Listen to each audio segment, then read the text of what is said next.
Dito po sa aming lugar, sa Candaba, Pampanga, ang isa sa pangunahing pinagkakakitaan ng mga tao ay ang pagsasaka, pagbubukid, pagtatanim ng palay.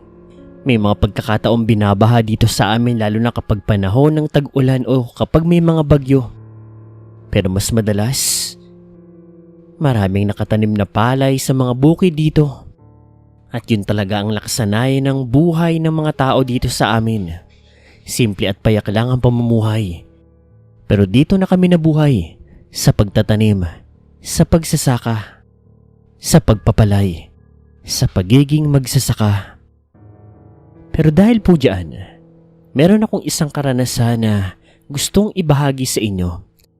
Naranasan ko dahil nga dito sa pagtatanim ng palay.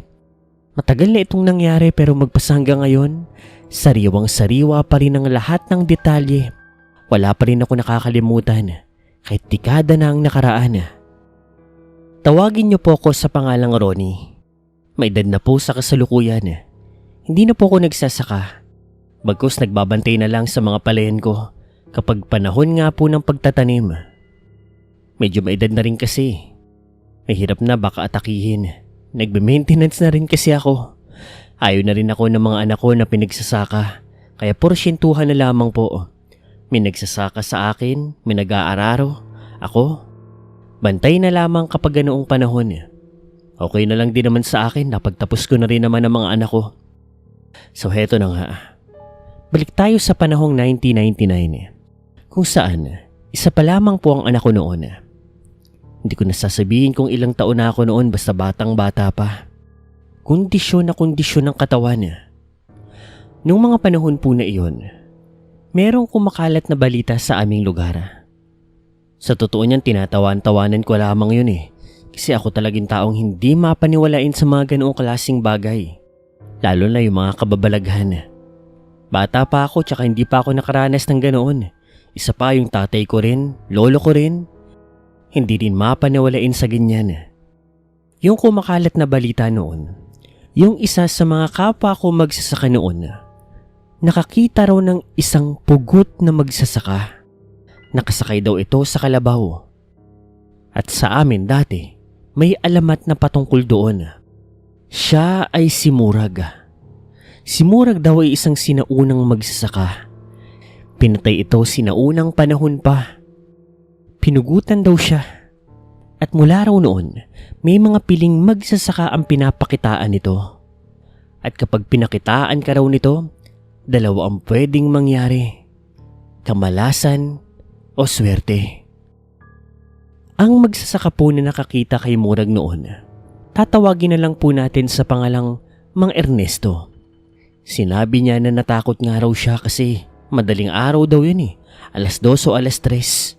Magbubukas daw siya ng motor noon para sa patubig. Nang makakita nga raw siya ng isang magsasaka na nakasakay sa isang malaking kalabaw. Tapos pagtutok niya nga raw ng flashlight doon, nagulantang na lang daw siya. Dahil pugot daw ang ulo at hawak-hawak pa nga raw nito ang sarili niyang ulo sa pagkakataon na iyon. Takbo raw siya pabalik. Takot na takot daw siya. Yung asawa nga raw niya, gulat na gulat din daw Hanggang sa yun na nga, sinabi niya na nga raw yung nangyari. At kumalat doon sa munti naming baryo ang karanasan niya na iyon. Makalipas po ang 2 araw, nabigla naman kaming lahat. Kasi napag-alaman namin na nanalo sa isang sugal itong si Mang Ernesto. Napakalaki ng halagang napanalunan niya. Nagpakain at nagpainom nga siya noon. Parang piyesta. Tapos nakabili rin siya ng mas marami pang mga lupain doon sa amin. Ibig sabihin, hindi siya nagbibiro. Kasi sinuwerte siya. Mukhang totoo nga yung kwento-kwentong nakita niya at yung alamat. Sa lugar tuloy namin, lahat ay hinihiling na sana makita nga yung sinasabing pugot na ulong magsasaka. Marami kasing nainggit talaga kay Mang Ernesto. Biglang bago ng buhay niya. Maayos naman ang buhay niya, pero mas umayos para siya naging don. Take note po hindi naman po masama ang ugali ng Mang Ernesto. Mabait ito, matulungin sa iba, Pero syempre marami pa ring tao ang, alam mo yun, ugaling talangka, naiinggit, at gustong hilahin pababa muli si Mang Ernesto. Pero ako, wala akong pakialam. Kung sinwerte siya, edi ayos. Salamat kasi nakatikim din ako ng pagkain eh. Kami ng pamilya ko, tapos nakainom pa rin ako ng alak. Inggit? Wala akong ganun. Lumipas po ang mga araw, Sir Paul. Patuloy lang ako sa normal na trabaho ko. Pagtatanim, pagbubukid. Nag-aalaga din ako ng mga hayop noon na binebenta. Baboy, manok, bibe. Kaya kahit papaano nabubuhay kami ng pamilya ko. Isang umaga noon, siguro mga alas 3 o alas 4 na madaling araw. Kailangan ko magpunta sa bukid noon dahil mag-i-spray ako ng mga fertilizer. Naantok pa ako noon. Hindi pa tumatalab yung kape na iniinom ko pero sanay naman ako eh. Hanggang sa makarating ako doon sa may bukid ko. Pamana sa akin yun ng tatay ko na sa mga panahon na iyon, retirado ng magsasaka, may edad na rin eh. Kami na lang ng mga kapatid ko ang sumusuporta sa kanila ni nanay. Kung tutuusin nga, mas mayaman pa silang dalawa sa amin eh. Kasi bawat kita namin sa mga sakahan namin ay may porsyento sila. Sa pagpunta ko doon sa bukid ko, ginawa ko lang ang trabaho ko. Pero maya-maya, Sir Paul, nakarinig po ako ng parang kalabasan ng putik. Yung parang may naglalakad na kung ano. Pero pamilyar ako sa ganoong tunog. Kalabasayo ng mga yapak ng kalabaw. Ako naman, nagalit. Kasi may mga nakausbong ng palay doon. Baka masira pa. Agad akong lumingon sa pinanggagalingan ng tunog. At tama nga ako. May malaking kalabaw. May nakasakay doon.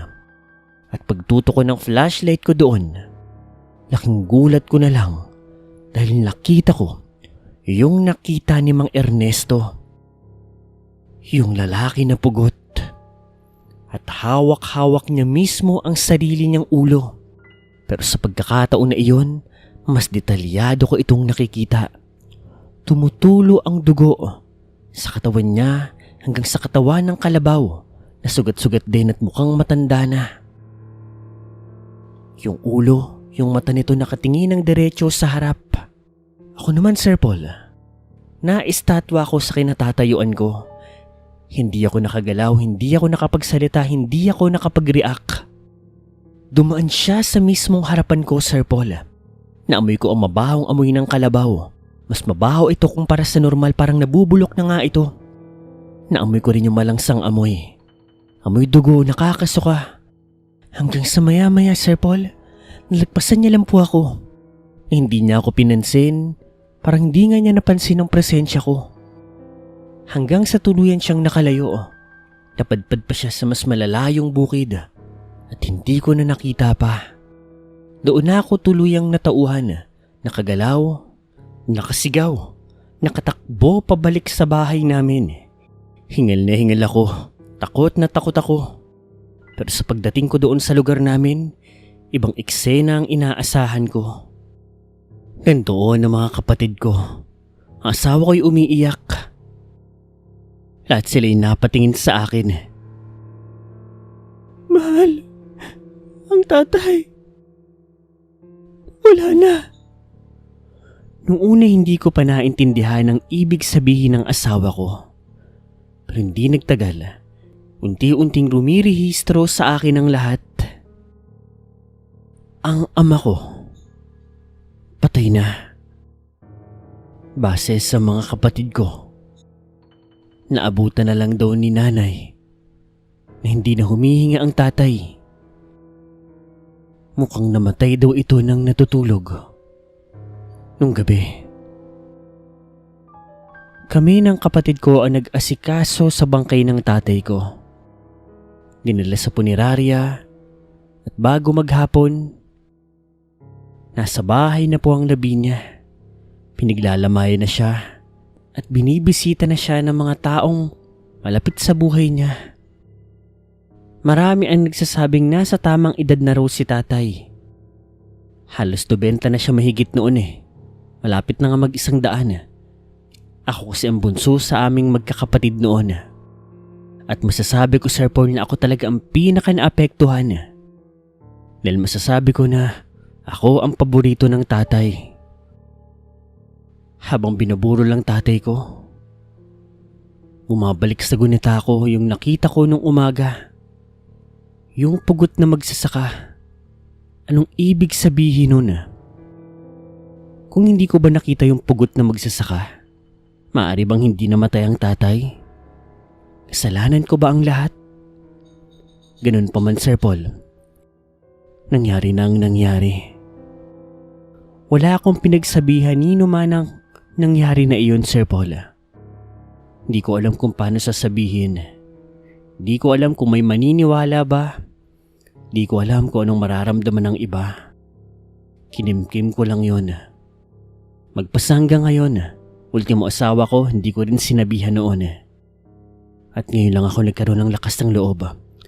Nang maligaw ako sa channel mo, Sir Paul, sabi ko, dito ko na lang ibabahagi ang kwento na ito.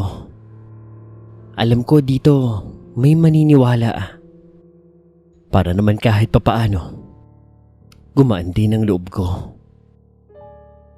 Dito na lang, Sir Paul. Kayo ba? Sa mga nakikinig, may nakakaalam ba sa magsasakang pugot ng kandaba? Kung meron, comment down below.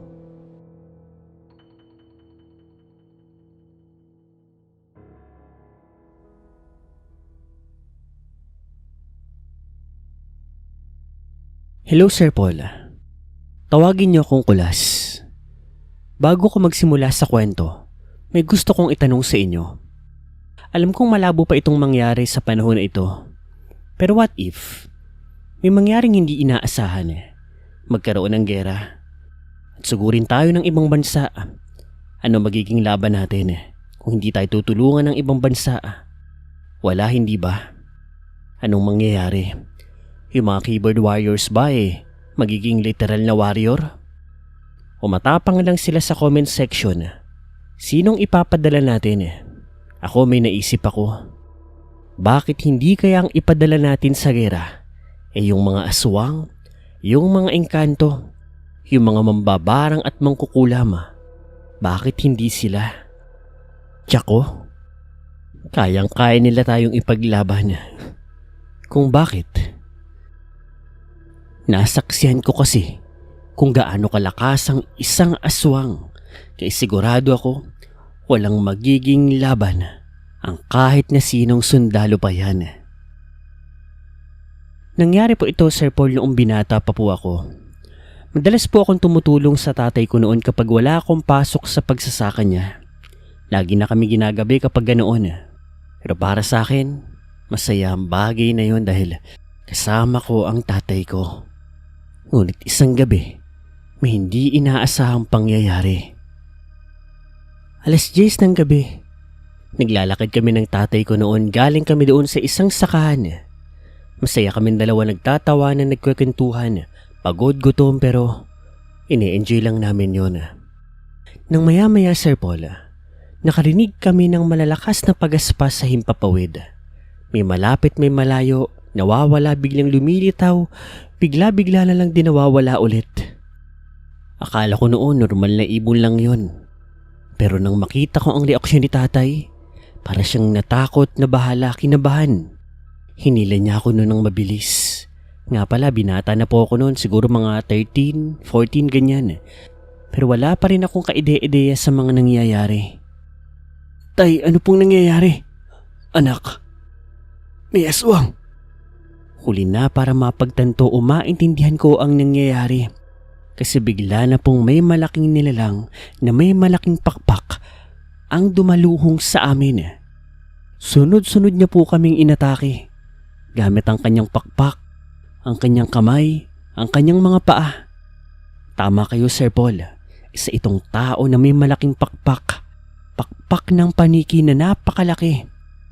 Hindi ko naman masyadong makita ang mukha niya o makilala kung sino siya. Kasi napakadilim po noon. Ang ilaw lang na meron kami, lampara pati flashlight. Wala rin namang poste doon kasi bukid po yun, Sir Paul. Nasa pilapi lang po kami naglalakad.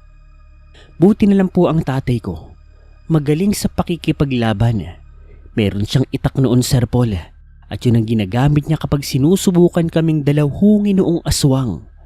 Takot na takot ako noon, Sir Paul, hindi ko alam ang gagawin ko. Totoo bang nangyayari yun, kako? Ilang ulit po kaming natamaan ng atake ng aswang. Kalmot dito, kalmot doon, Sir Paul, napakabilis niya. Samantalang si tatay wala akong kaide-ideya kung nakakatama ba siya. Basta wasiwas lang siya ng wasiwas ng kanyang itak. Doon ko nasabi na hindi basta-basta yung aswang, Sir Paul. Kasi makailang ulit niya na kaming natatamaan ng kanyang atake. Grabe ang tindi. May mga sugat ako noon, kalmot. Duguan kami pareho ni tatay. Pero buti na lamang po.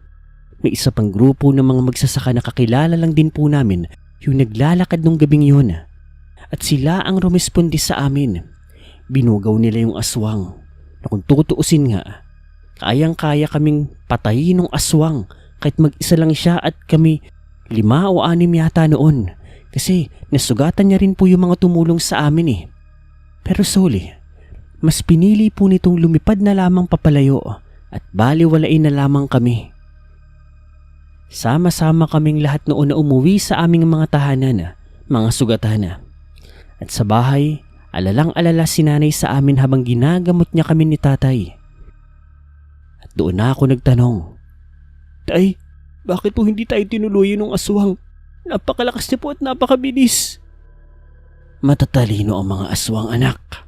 Kahit kaya niya tayong patayin lahat noon, mahabang labanan yon. Isa pa, baka may makatakas isa sa atin at makilala nung kung sino mang nakatakas ang pagkakakilala ng aswang. Maaari itong tagalito lang din sa atin. Maaaring kabiling siya sa malaking pamilya ng mga aswang pala. Ganon na mga aswang, anak, matatalino yan. Ginagamit din nila ang kanilang utak. Doon ko nasabi na matatalino rin talaga ang aswang. Malalakas sila, bibilis. Partida isang aswang lang yun, ha. Paano kung napakaraming aswang yung sabay-sabay na umatake sa amin? Panigurado, patay na kami nung gabi na iyon.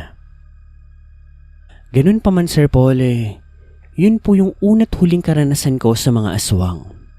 Hindi na po ako nakaranas pa ng iba at hindi ko na rin naman kasi ginusto eh. Nakakatakot, nakakakilabot. At yung kwento na yun, Sir Paul, naging alamat na rin dito sa lugar namin sa May Isabela. At ngayon nga napapaisip ako, paano kung may gera? E di dapat yung mga aswang na lang po yung pasuguri natin sa kanila. Doon, anli silang makakakain ng mga tao. O diba? Pabor pa sa ating lahat. Magiging bayani pa natin sila. Pero biro yun ha. Seryoso po yun. Anyway, Sir Paul, hanggang dito na lamang po. Maraming salamat po sa mga horror stories ninyo. Fan niyo po ako.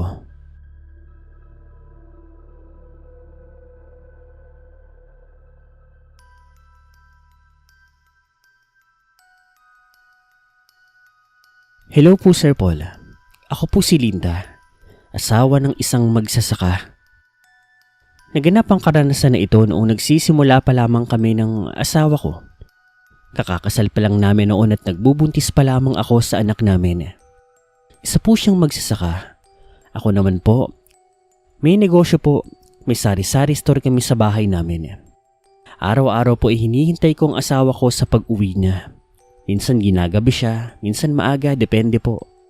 Pero isang gabi, sobra po talaga siyang ginabi.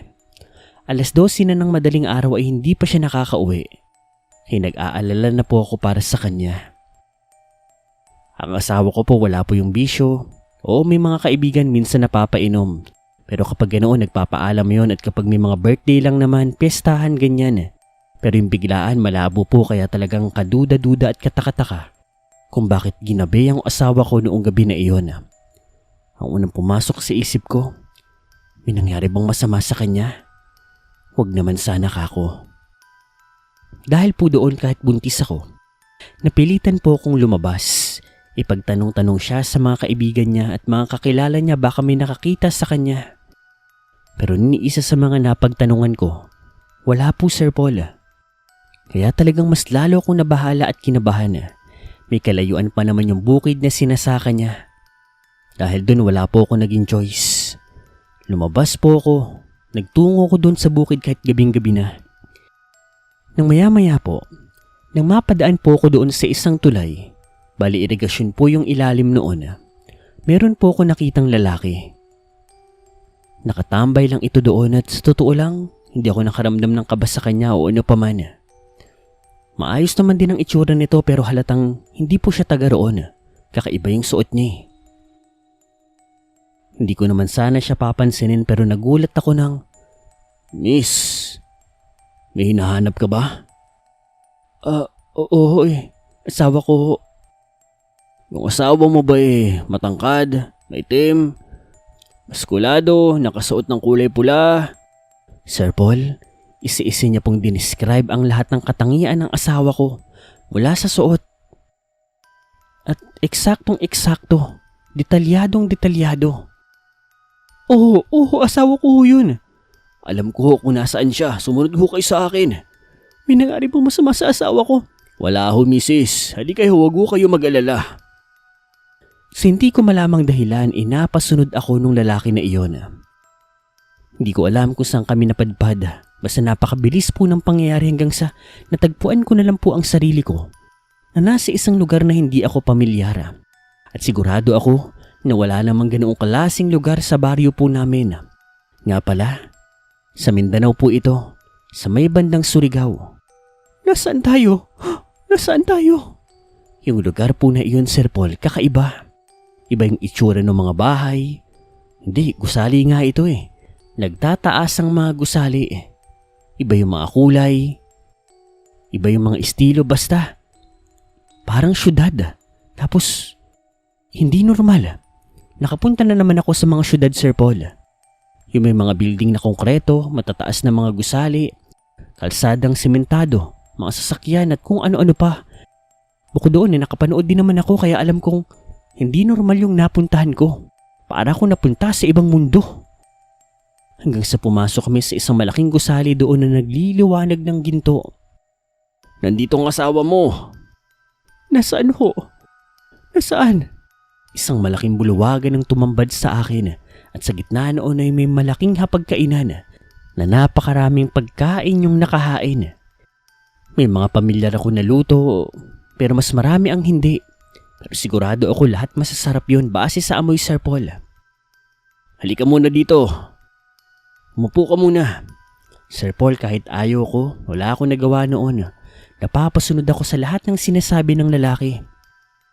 Sa dami nga ng pagkain doon, may dalawa lang siyang pagkain na inalok sa akin. Para itong kanin parang malagkit. Isang kulay puti at isang kulay itim. "Kumain ka muna. Pili ka dyan ng isa. Tapos yan, papakita ko na sa'yo ang mister mo." Sir Paul, ang pinili ko po ay yung kulay puti. Hahawakan ko pa nga lang sana ang kutsara noon, Sir Paul, nang bigla po ko nasilaw sa isang napakaliwanag na ilaw. At pagkatapos, napapikit ako. Hindi ko alam kung anong nangyari.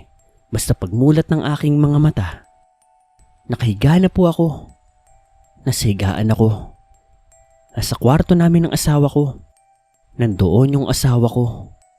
Yung kapatid ko, nanay ko, mga kaibigan po namin.